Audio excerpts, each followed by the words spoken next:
everyone. Hope everyone had a wonderful, wonderful week. This week is Parshas Vayetze. And we learn about Yaakov Avinu's marriage to Rachel, to Leah. And Rachel is the Isha Ahuva. Leah is the Isha Snua. Einei Leah Rakos. Rakos Milashon crying. Her eyes were soft. She was tearful. And we see that Leah seems to be clearly the second wife, even though she is married to Yaakov first. But she is the second wife, and that is reflected in, she sees herself as a snu'ah. And as we look, and Leah finally is blessed with children, we see how she names her children. Reuven is first named, and why is he named Reuven? Ki Amra, Ki Ra Hashem Es Ani, Ba'ani, Hashem Soma impoverishment. Shimon comes next, Ki Shama Hashem Ki Snua Anochi. She was despised, she was hated. Levi is born, and Vatikra Shmo Levi. Why? Because Hapam Yilaveh Ishi. Maybe now my husband will accompany me. Each of these names is reflecting a certain inner struggle that Leah has. She sees her impoverishment. She sees she is hated. Maybe now with this third child, maybe now my husband will accompany me. Hapam Yilaveh Ishi. And then finally Yehuda is born. And Yehuda is born, and she names him Yehuda Hapam, this time Odeh Es Hashem. And Chazal tell us in Maseches Brachos and Daf Zayin that Leah was the first person in history who gave Hoda'ah to HaKadosh Baruch Hu, who thanked Hashem, which is a striking comment, because I would have thought Avram and Sarah, after finally having Yitzchak, would have been thankful to Hashem. Yitzchak and Rivka, after finally having Yaakov Avinu, they'd also be very thankful to Hashem. Noach, for being saved as the whole world is destroyed, would also be thankful. Adam and Chava. It would be striking to assume that Leah was the very first person to give thanks to HaKadosh Baruch Hu. Yet that's what Chazal tell us. And perhaps we can suggest, what is the idea? What do Chazal mean when they tell us that Leah was the first? So perhaps psychologists tell us today that there are two types of mentality a person might have with respect to the world around him. There is an abundance mentality, and there's a scarcity mentality.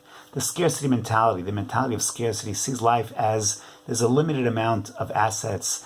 The pie has to be divided, and anything that my colleague gets, my friend gets, I don't have.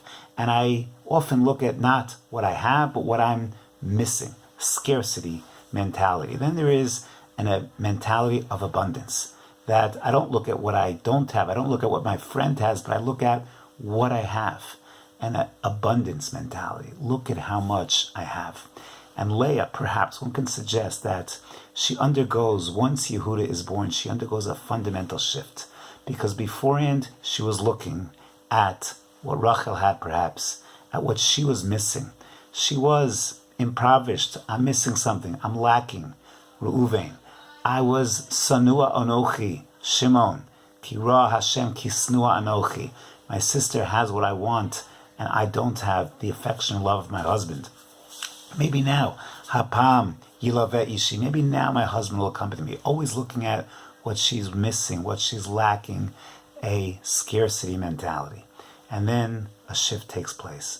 And Yehuda is born. Hapam, this time, Odeh Es Hashem. Of course, the Avos beforehand. Of course, Noach. Of course, Adam gave thanks, for sure. But this is a different type. This is a thanks of abundance mentality. Not what I'm missing, but look at how much I have. Hapam Odeh Hashem. I'm going to recognize what I do have. I have 4 children. I have a husband. I have a future. I have a legacy. And all of a sudden, wow, everything in Leah's life shifts. And of course, Leah is going to be the one who's buried in Maras Machpelah. Of course, Leah is the mother of Malchus Yisrael, of David HaMelech through Yehuda, of Moshe Rabbeinu, of Aaron through Levi, of Kahuna, the mother of Mashiach ben David.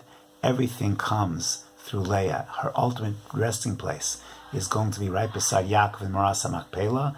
Rachel starts with this great promise, but Leah is the one who somehow makes it all happen. She has six of the Shvatim. And indeed, while Leah begins her career, Eine Leah Rakos, she's the crier. It's forevermore Rachel Mevaka al Banea, for that lost potential. But I think, again, what Chazal are telling us is it all shifts for Leah once she changes her mindset, when she goes from a mindset of what I'm missing to a mindset of what I have, an abundance mentality. And at that point, her whole career shifts. And this is a fundamental lesson. Psychologists tell us people are so much happier when they are grateful, when they recognize what they have, not what they're missing. Rabbi Jonathan Sachs Zatzal tells us that Judaism is very unique. The first thing we do when we wake up, the first word out of our mouth is modeh ani, is to be grateful. We thank even before we think.